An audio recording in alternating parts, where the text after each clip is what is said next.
nun zum Bericht von Frau Kollegin Pack zur Einrichtung des EU-Programms Erasmus für alle. Zunächst der Gesamttext im Block Nummer 1. Wer ist dafür? Dagegen? Enthaltungen? Das ist angenommen.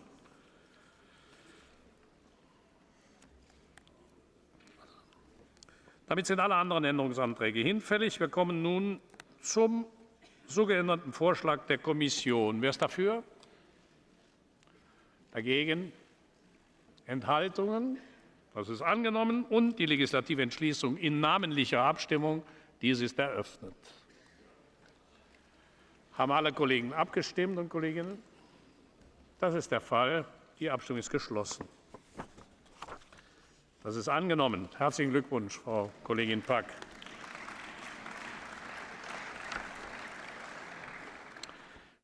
Let me, in my turn, express my real joy and satisfaction for this result today. I think Erasmus Plus got an overwhelming majority vote in the European Parliament, and I would like to express my satisfaction for that, and also my gratitude to Doris Pack, the rapporteur, but also the co-rapporteurs of the CULT committee. I see Mr. Lockegard there and a few others who worked very hard to reach this very, very excellent result. What is amazing, I think, and we should all celebrate about that, is the increase that we got. Because don't forget that the European budget, for the first time, was decreased compared to the former budget. And the only program that got an increase was Erasmus, which got the biggest increase, 40%, although I had asked for more, but I should be contented with the 40% increase. Creative Europe, also a small increase, and Horizon 2020, in which I have also 2 programs. So I have every reason to be pleased about the result. It means that we have, for the next 7 years, 14.7 billion euros to spend on our citizens and on our young people especially. We shall be in a position to give the chance for mobility to 4 million people in the EU. Majority of them, of course, will be the young people, but not only. And it's for students, it's for schools, it's for trainees, for trainers, for staff, for volunteers, for young people, for exchanges. So that is why originally I wanted Erasmus for all, but I am very pleased that we have secured and preserved the Erasmus Plus, which is a good compromise for all of us. This international experience, which we will give to the young people and to the citizens of Europe, will increase their skills. And crucially, in the current economic climate, their employability. Because indeed, with mobility, the young people get these extra transversal skills that they need in life.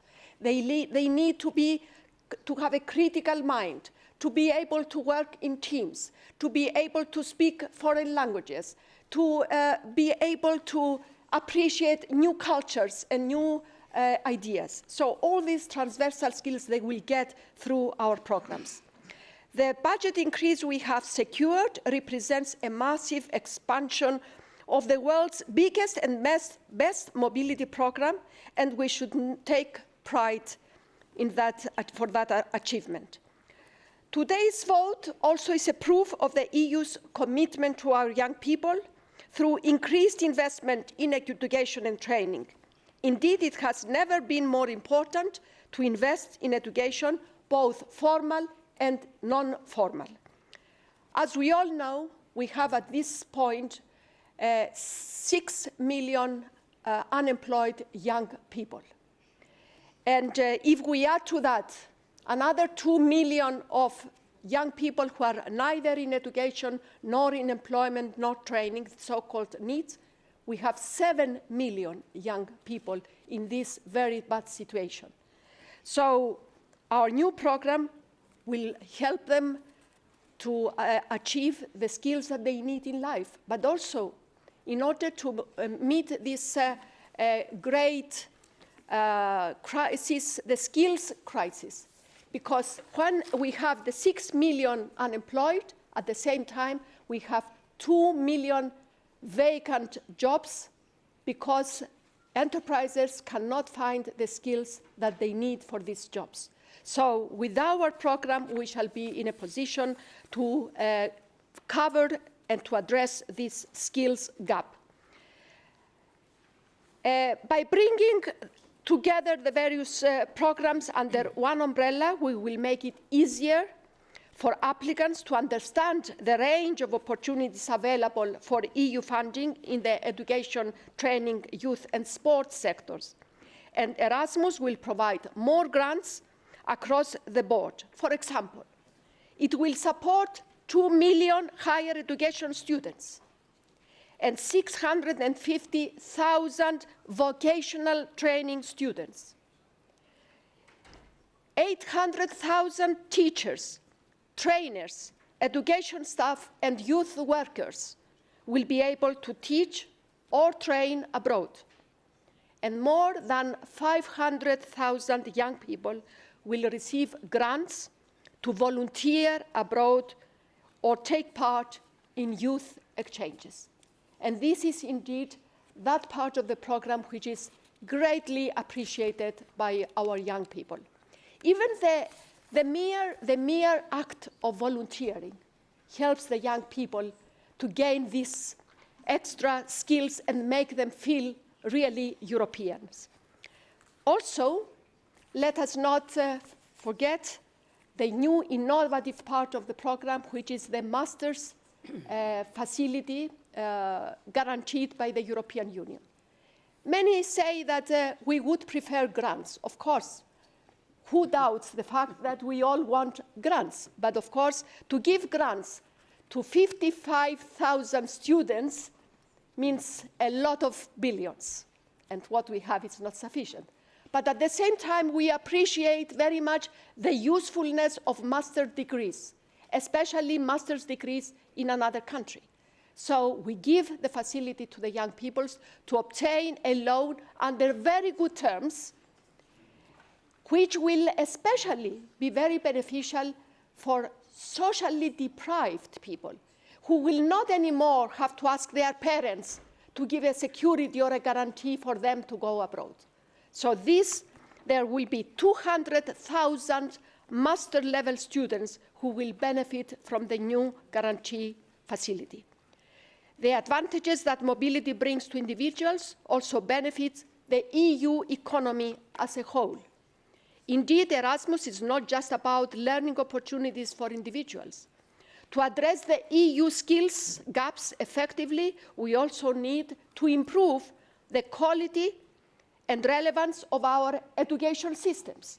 And that is why we are going to support member states in their policy, in their reform policies of their education systems, and also encourage partnerships between institutions and between education institutions and businesses in order to bridge the gap, in order to create together new innovative programs and curricula which will represent the needs of the market. Therefore, it will make the young people more employable.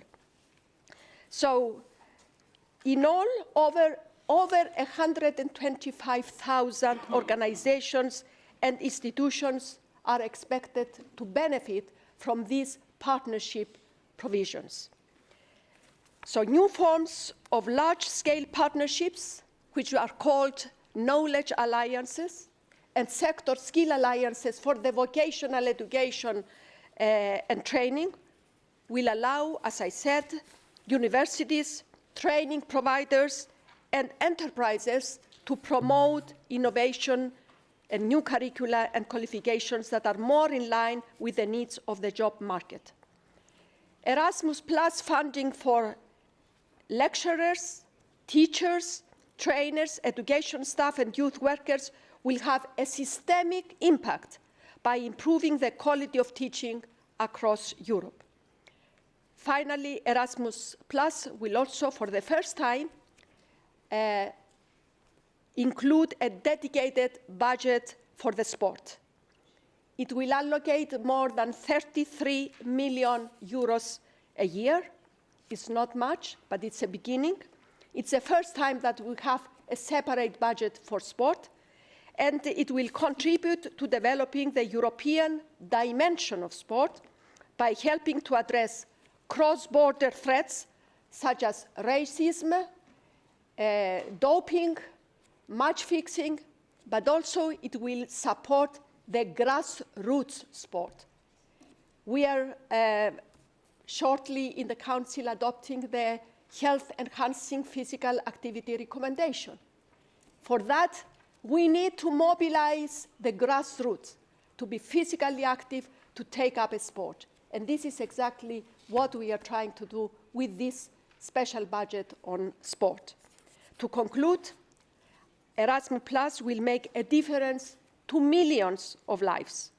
I'm proud to have been part of it, and I welcome it once again, and I thank you all for your support. Thank you. Thank you.